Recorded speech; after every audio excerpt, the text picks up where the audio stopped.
എന്റെ ഈ സംസാരം അവസാനിപ്പിക്കുന്നതിന് മുമ്പ് വേറെ ഒന്ന് രണ്ട് കാര്യങ്ങളിലേക്ക് കൂടി നിങ്ങളുടെ ശ്രദ്ധ ക്ഷണിക്കാൻ പോവുകയാണ്. അതിലൊന്നാമത്തെ കാര്യം, നേരത്തെ ഞാൻ പറഞ്ഞു, മുസ്ലിം സമൂഹത്തിന് സ്വന്തമായിട്ടൊരു ദൗത്യമുണ്ട്, അള്ളാഹു ഏൽപ്പിച്ച ദൗത്യം.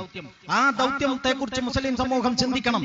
ആ ദൗത്യത്തെ കുറിച്ച് ചിന്തിക്കുമ്പോ ദൗത്യം മനസ്സിലാക്കാൻ കഴിയണമെങ്കിൽ പ്രധാനപ്പെട്ട കാര്യങ്ങൾ ഏത്, അപ്രധാനമായ കാര്യങ്ങൾ ഏത് എന്നതിനെ പറ്റി ഒരു വിവേചന ബോധം മുസ്ലിങ്ങൾക്ക് ഉണ്ടാക്കണം. പ്രവാചകൻ സല്ലല്ലാഹു അലൈഹി വസല്ലമയുടെ കാലത്ത് തന്നെ ഇസ്ലാമിക സമൂഹത്തിൽ സഹാബി വര്യന്മാർക്കിടയിൽ തന്നെ അഭിപ്രായ വ്യത്യാസങ്ങൾ ഉണ്ടായിരുന്ന വിഷയങ്ങളുണ്ട്. അത്തരം ചില വിഷയങ്ങൾ ഉണ്ടാവുക സ്വാഭാവികമാണ്. അത് ചിന്താ സ്വാതന്ത്ര്യമുള്ള, അഭിപ്രായ സ്വാതന്ത്ര്യമുള്ള, വീക്ഷണങ്ങളെ ആദരിക്കുകയും ബഹുമാനിക്കുകയും ചെയ്യുന്ന ഏതൊരു വിഭാഗത്തിലും വ്യത്യസ്തങ്ങളായ കാഴ്ചപ്പാടുകൾ ഉണ്ടാവുക സ്വാഭാവികമാണ്. നമുക്കറിയാവുന്ന പ്രസിദ്ധങ്ങളായ 4 മദ്ഹബുകൾ ഇന്ന് നിലവിലുണ്ട്. വേറെയും കുറെ മദ്ഹബുകൾ രംഗത്ത് വന്നിട്ടുണ്ട്. ഇവരൊന്നും മദ്ഹബുകൾ ഉണ്ടാക്കിയതല്ല, ഈ പണ്ഡിതന്മാർ അഭിപ്രായം പറഞ്ഞതാണ്. ഇതിലെ ഒരു മഹാൻ വേറെ ഒരു മഹാൻ അവരുടെ ശിഷ്യനായിരുന്നു. ഉസ്താദ് പറഞ്ഞതിനെ പറ്റി ചിന്തിക്കരുത്, ചോദ്യം ചെയ്യരുത് എന്ന നിലക്കല്ല അവർ ജീവിച്ചത്. അവരും ചിന്തിച്ചു, ഉസ്താദ് പഠിപ്പിച്ചു, അവരത് മനസ്സിലാക്കി. എന്നിട്ട് പിന്നെ ഉസ്താദിന് ശേഷം ഇവരും ഉസ്താദ് ജീവിച്ചിരിക്കുമ്പോ തന്നെ ഇവർ ചിന്തിച്ചു, എനിക്ക് തന്ന ബുദ്ധി കൊണ്ട് അള്ളാഹുവിന്റെ ഈ ദീനിനെ പറ്റി ഞാനും ചിന്തിക്കേണ്ടതുണ്ട് എന്ന അടിസ്ഥാനത്തിൽ അവർ ചിന്തിച്ചു. അങ്ങനെ പഠിച്ചു. അപ്പോൾ അവർ വ്യത്യസ്തങ്ങളായ അഭിപ്രായങ്ങളിലെത്തി. അതവർ ലോകത്തോട് പറഞ്ഞു. അങ്ങനെയാണ് മദ്ഹബുകൾ ഉണ്ടായിട്ടുള്ളത്. അവര് മതം രൂപീകരിച്ചതല്ല. അതുകൊണ്ട് ഈ മദ്ഹബുകൾ ഉണ്ടായതുപോലെ 4 മദ്ഹബുകളും നമ്മൾ അംഗീകരിക്കുന്നത് പോലെ മുസ്ലിം സമൂഹത്തെ സംബന്ധിച്ചിടത്തോളം അഭിപ്രായ വ്യത്യാസങ്ങളുള്ള വിഷയങ്ങൾക്കപ്പുറം ഏകാഭിപ്രായമുള്ള ചില വിഷയങ്ങളുണ്ട്. അതുകൊണ്ട് ജമാഅത്തെ ഇസ്ലാമി എന്ന പ്രസ്ഥാനം രണ്ടഭിപ്രായമുള്ള മസലകളിൽ ഏതെങ്കിലും ഒരു അഭിപ്രായത്തെ ബലപ്പെടുത്തുന്ന പ്രസ്ഥാനമല്ല. ഇതാണ് എനിക്ക് ഒന്നാമതായിട്ട് ആ ഇനത്തിൽ പറയാനുള്ള കാര്യം. ജമാഅത്തെ ഇസ്ലാമി എന്ന പ്രസ്ഥാനം രണ്ടഭിപ്രായങ്ങളുള്ള ഒരുപാട് മസലകളുണ്ട്. കൈ എവിടെ കെട്ടാം എന്നതിനെ പറ്റി നമുക്ക് അങ്ങനെ രണ്ടഭിപ്രായമുണ്ട്. സ്ത്രീകൾ പള്ളിയിൽ പോകുന്ന വിഷയത്തിൽ രണ്ടഭിപ്രായമുണ്ടാകാം. വേറെ പല വിഷയങ്ങളിലും രണ്ടഭിപ്രായങ്ങളുണ്ട്. ഈ രണ്ടഭിപ്രായങ്ങളുള്ള ഫിഖിന്റെ മസലകളെ വിശകലനം നടത്തിയിട്ട് അതിലൊരഭിപ്രായത്തെ ബലപ്പെടുത്തുക. ആ അഭിപ്രായം ശരിയല്ല, ഈ അഭിപ്രായമാണ് കൂടുതൽ ശരി എന്ന് സ്ഥാപിക്കുക. അതിനു വേണ്ടിയിട്ട് ജിഹാദ് ചെയ്യുക, അതിനു വേണ്ടിയിട്ട് ജീവത്യാഗം ചെയ്യുക, അത് തന്നെ ഒരു മുഖ്യ വിഷയമാക്കി എടുക്കുക. ഇത് ജമാഅത്തെ ഇസ്ലാമിയുടെ പരിപാടിയല്ല. ജമാഅത്തെ ഇസ്ലാമി അതിനേക്കാൾ പ്രധാനപ്പെട്ട മുസ്ലിം ഉമ്മത്തിന് ഏകാഭിപ്രായമുള്ള വിഷയങ്ങൾ മുസ്ലിം സമൂഹത്തെ കൊണ്ട് ഏറ്റെടുപ്പിക്കുക എന്ന ഒരു മുഖ്യ ദൗത്യത്തിന് വേണ്ടി നിലകൊള്ളുന്ന പ്രസ്ഥാനമാണ്.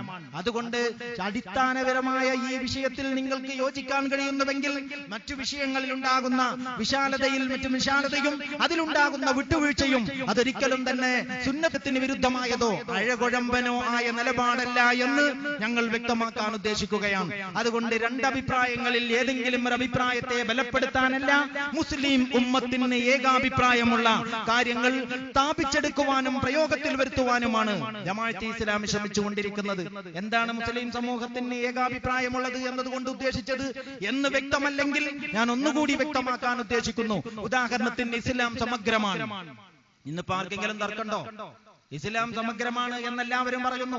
ഇസ്ലാമിന്റെ സമഗ്രത ഇത് ഒരു 25 അല്ലെങ്കിൽ 50 കൊല്ലങ്ങൾക്ക് മുമ്പ് ഇസ്ലാമിനെ ഇങ്ങനെ സമഗ്രം എന്ന് നിങ്ങൾക്ക് എല്ലായിടത്തും കേൾക്കാൻ കഴിയുമായിരുന്നോ? ഒരിക്കലുമില്ല. ഇസ്ലാമിനെ പറ്റി സമഗ്രം എന്ന പ്രയോഗം തന്നെ കേരളീയ സമൂഹത്തിന് പരിചയപ്പെടുത്തി കൊടുത്തത് ജമാഅത്തെ ഇസ്ലാമിയുടെ പ്രസിദ്ധീകരണങ്ങളാണ്. സംശയമുള്ളവർ കേരളത്തിന്റെ ഒരു 30 അല്ലെങ്കിൽ 25 അല്ലെങ്കിൽ 50 കൊല്ലങ്ങൾക്ക് മുമ്പുള്ള കേരളീയ സമൂഹത്തിന്റെ രചനകളും അതുപോലെയുള്ള പ്രസിദ്ധീകരണങ്ങളും ഒക്കെ എടുത്ത് പരിശോധിക്കട്ടെ. അപ്പൊ നമുക്ക് കാണാൻ പറ്റും ഇസ്ലാമിന്റെ സമഗ്രത എന്നത് ജമാഅത്തെ ഇസ്ലാമി മുസ്ലിം സമൂഹത്തിനെ ബോധ്യപ്പെടുത്തിയിട്ടുള്ള ഒരു കാര്യമാണ്. അതിലൊരാൾക്കും ഇന്ന് എതിരഭിപ്രായമില്ല. അപ്പൊ ഈ ഏകാഭിപ്രായമുള്ള വിഷയത്തെ ഏറ്റെടുത്തുകൊണ്ട് ഇസ്ലാം സമഗ്രം എന്ന് പറയുകയും എന്നിട്ട് ജീവിതത്തിന്റെ ബഹുഭൂരിപക്ഷം മേഖലകളിലും ഇസ്ലാം അല്ലാത്തതിനു വേണ്ടി പണിയെടുക്കുകയും പണമൊഴുക്കുകയും ചെയ്യുന്ന വൈരുദ്ധ്യമുണ്ടല്ലോ, അത് അവസാനിപ്പിക്കണം. മുസ്ലിങ്ങൾ പൂർണ്ണമായും അല്ലാഹുവിനുള്ള വിധേയത്വത്തിന്റെ വഴിയിലേക്ക് വരണം. ഇതാണ് ജമാഅത്തെ ഇസ്ലാമി പറയുന്നത്. ഇത് ഏകാഭിപ്രായമുള്ള വിഷയമാണ്, ഇതിൽ ഭിന്നതയില്ല. അങ്ങനത്തെ കാര്യങ്ങളാണ് ജമാഅത്തെ ഇസ്ലാമിയുടെ മുഖ്യ വിഷയം എന്ന് മനസ്സിലാക്കിക്കൊണ്ട് വേണം ഈ പ്രസ്ഥാനത്തെ പഠിക്കാം. ഇതൊരു ഇതൊരു മദ്ഹബി പ്രസ്ഥാനമാണെന്നോ ഇത് വേറെ ഏതോ ഒരു പുതിയ വാദഗതി സ്ഥാപിക്കാനുള്ള സംഘമാണെന്നോ മനസ്സിലാക്കിക്കൊണ്ട് നിങ്ങൾ ഇതിനെ പഠിക്കാൻ ശ്രമിച്ചാൽ ഒരിക്കലും നിങ്ങൾക്ക് യാഥാർത്ഥ്യം മനസ്സിലാക്കാൻ കഴിയില്ലെന്നുള്ള ഒരു വസ്തുത ഞാൻ ഈ സന്ദർഭത്തിൽ വ്യക്തമാക്കാൻ ഉദ്ദേശിക്കുകയാണ്. രണ്ടാമത്തെ കാര്യം ഞാൻ നേരത്തെ പറഞ്ഞതിൽ തന്നെയുണ്ട്. അതായത് മുസ്ലിം സമൂഹത്തെ സംബന്ധിച്ചിടത്തോളം നമ്മുടെ മതപണ്ഡിതന്മാരും അതുപോലെയുള്ള ആളുകളും ഇന്ന് അവരെ നയിച്ചുകൊണ്ടിരിക്കുന്നത് ഏതു വഴിക്കാണ് എന്ന് സാധാരണക്കാർ ചിന്തിക്കണം. ഈ സമുദായത്തിന് ഇന്നത് അഭിമുഖീകരിച്ചുകൊണ്ടിരിക്കുന്ന എല്ലാ പ്രശ്നങ്ങൾക്കും പരിഹാരമായിട്ട് ഈ മതപണ്ഡിതന്മാർ ഇവരെ നയിച്ചുകൊണ്ടിരിക്കുന്ന വഴിയെ പോയാൽ സാധ്യമാണോ? രക്ഷപ്പെടാൻ കഴിയുമോ? ഇന്ന് നമ്മൾ അഭിമുഖീകരിക്കുന്ന ചെറുതും വലുതുമായ കുറെ പ്രതിസന്ധികളെ പറ്റി ഞാൻ ഇടയ്ക്കെന്റെ സംസാരത്തിൽ പറഞ്ഞു. ഇതിൽ നിന്ന് മോചനം നേടണമെങ്കിൽ നമ്മുടെ ഈ ജീവിതത്തിൽ ഒരു സമൂലമായ ഒരു അഴിച്ചുപണി സാധ്യമാകണം.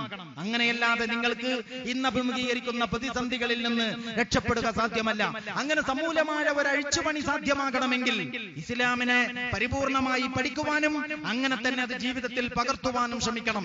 ജമാഅത്തെ ഇസ്ലാമിയാണ് ഇത് പറയുന്നത് എന്നതുകൊണ്ട് എതിർത്തേ തീരൂ എന്ന രീതിയിൽ ഒരു കാര്യത്തെയും നമ്മൾ കാണാൻ പാടില്ലാത്തതാണ്. തുറന്ന മനസ്സോടെ എന്തിനേയും കേൾക്കാനും പഠിക്കാനുമുള്ള ആഹ്വാനമാണ് നമുക്ക് വിശുദ്ധ ഖുർആൻ നൽകിയിട്ടുള്ളത്. അതാണ് മഹാന്മാരുടെ പാരമ്പര്യം, അതാണ് ശരിയായ രീതി. ആ രീതിയിലൂടെയാണ് നമ്മുടെ മുൻഗാമികളായ ആളുകൾ പോയത്. അതുകൊണ്ടാണ് അവർ വിജയത്തിന്റെ വഴിയിലേക്ക് എത്തിയത്. അതുകൊണ്ട് വിജയത്തിന്റെ വഴി എന്ന് പറയുന്നത് കാര്യങ്ങളെ തുറന്ന മനസ്സോടെ പഠിക്കുവാനും മനസ്സിലാക്കുവാനുമുള്ള സന്നദ്ധതയാണ് എന്ന് ഞാൻ പറയാൻ ആഗ്രഹിക്കുകയാണ്. വിശുദ്ധ ഖുർആനിനെയും പ്രവാചക ചര്യയെയും തുറന്ന മനസ്സോടെ നിങ്ങൾ പഠിക്കുന്ന പക്ഷം ജമാഅത്തെ ഇസ്ലാമി പറയുന്നത് പോലെയുള്ള ഒരു ജീവിതക്രമമാണ് പ്രവാചകൻ സല്ലല്ലാഹു അലൈഹി വസല്ലം സമർപ്പിച്ചിട്ടുള്ളത് എന്ന് നിങ്ങൾക്ക് ബോധ്യപ്പെടും. ഒരാൾക്കും ആ കാര്യത്തിൽ സംശയമുണ്ടാകുകയില്ല. അവിടുന്ന് മതപണ്ഡിതനായിരുന്നു, അവിടുന്ന് പ്രഭാഷകനായിരുന്നു, അവിടുന്ന് പള്ളിയിലെ ഖത്തീബും ഇമാമുമായിരുന്നു, അവിടുന്ന് പടക്കളത്തിൽ പോരാളിയായി ഇറങ്ങി രംഗത്ത് വന്നിരുന്നു, അവിടുന്ന് ഭരണാധികാരിയായിരുന്നു, അവിടുന്ന് നിയമനിർമ്മാതാവായിരുന്നു. ജീവിതത്തിന്റെ എല്ലാ തലങ്ങളിലും മനുഷ്യ സമൂഹത്തിന് നേതൃത്വം നൽകാൻ ആ പ്രവാചകന് സാധിച്ചുവെങ്കിൽ അതാണ് വഴി, അത് മാത്രമാണ് വഴി. ആ വഴിയിൽ നിന്ന് നിങ്ങൾ വൻസഞ്ചന അതാണ്